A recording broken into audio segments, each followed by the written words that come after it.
Halikayo at silipin natin ang buhay ng santo na napabalita na napakarami daw himala na ginagawa mula pa nung panahon niya at maging hanggang ngayon.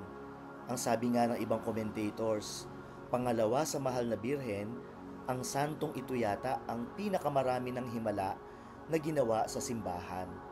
Sabi nung iba, 26,000 miracles daw ang nakalista at may nagsasabi pa na nadagdagan na yan hanggang 30,000 miracles. Sino ba siya? Ano ang kanyang buhay at hamon para sa atin? Isa ang Lebanon sa mga bansa na pinupuntahan ng mga Pilipino sa Middle East. Maraming Pilipino ang nagtatrabaho sa Lebanon bilang mga domestic workers, nag-aalaga ng mga bata at ng mga tahanan. At pati ang mga spiritual life ng mga Pilipino ay hindi napapabayaan kapag sila'y nasa Lebanon dahil maraming mga simbahan sa Lebanon. Dahil ang Lebanon ay dating isang majority Christian country. Alam nyo ba yon? Dati po, mas marami ang mga Kristiyano sa Lebanon kaysa sa mga Muslim. Pero dahil sa migration at dahil sa mga political issues, ngayon ang mga Kristiyano ay nabawasan at naging minority. Pero bagamat ganon, marami pa rin ang mga Kristiyano at matatag pa rin ang kanilang impluensya sa lipunan. Ito ang katayuan ng modernong bansang Lebanon, kung saan nagmula ang ating santo. Ipinanganak ang santong ito noong 1828 at pinangalanan siyang Yusef Makluf. Sa Pilipino, ang ating translation ay Yusef Malif. Pero sa Arabic, sa Lebanese, ito ay Yusef Makluf. Ang Yusef ay nangangahulugan ng Joseph. Kaya kung tutuusin, may devotion ang pamilya niya kay Saint Joseph. Nagsimula siya sa isang Kristiyanong pamilya na Maronite. Mahirap lamang ang kanyang pamilya noong una at maagang namatay ang kanyang ama. Kaya si Yusef ay inampon ng kanyang tiyuhin na siyang nagpalaki sa kanya.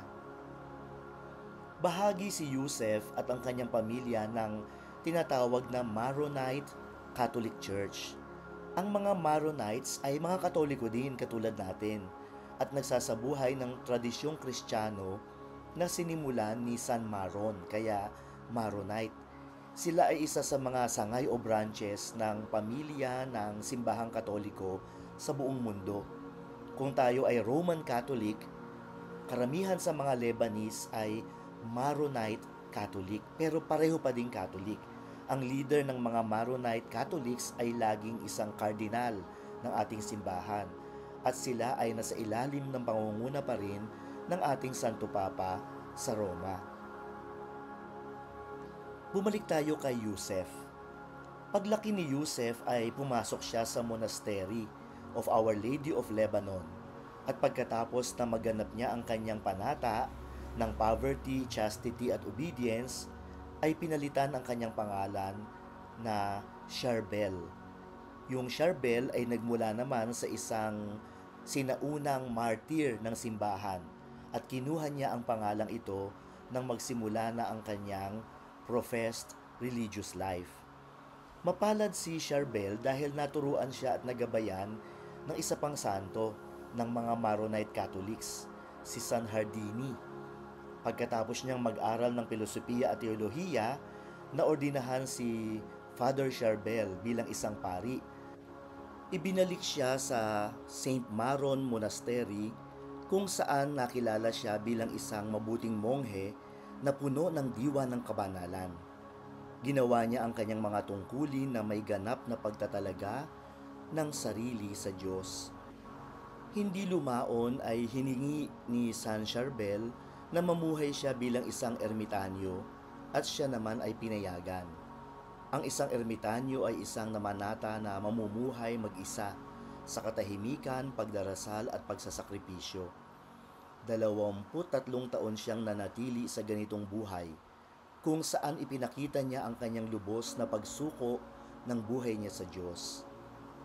Kahit na malayo siya sa mga tao, kahit na siya ay nag-iisa sa kanyang bahay ermitanyo, kumalat ang balita tungkol sa kanyang kabanalan.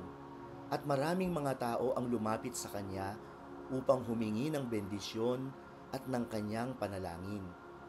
Pinagbigyan niya ang mga ito at unti-unting nabalita ang mga himala ni San Charbel kahit noong buhay pa siya. Kristiyano man o Muslim na humihingi ng kanyang panalangin ay nakakakita ng kalutasan ng kanilang mga problema at nagkakaroon ng tinatawag na answered prayers.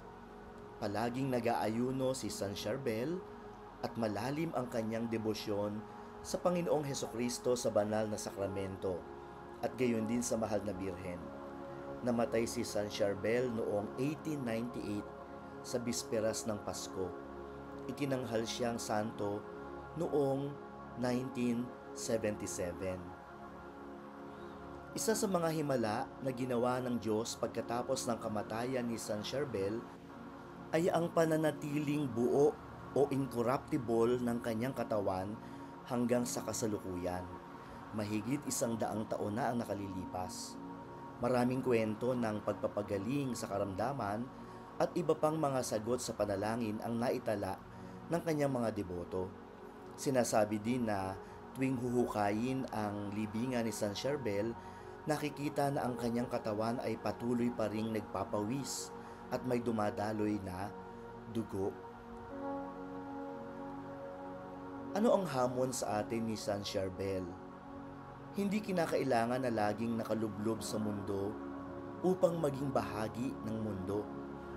Maging ang mga ermitanyo ay bahagi ng mundo dahil sa kanilang puso, mahal nila ang lahat ng tao at ipinagdarasal nila ang lahat ng tao, tayong lahat.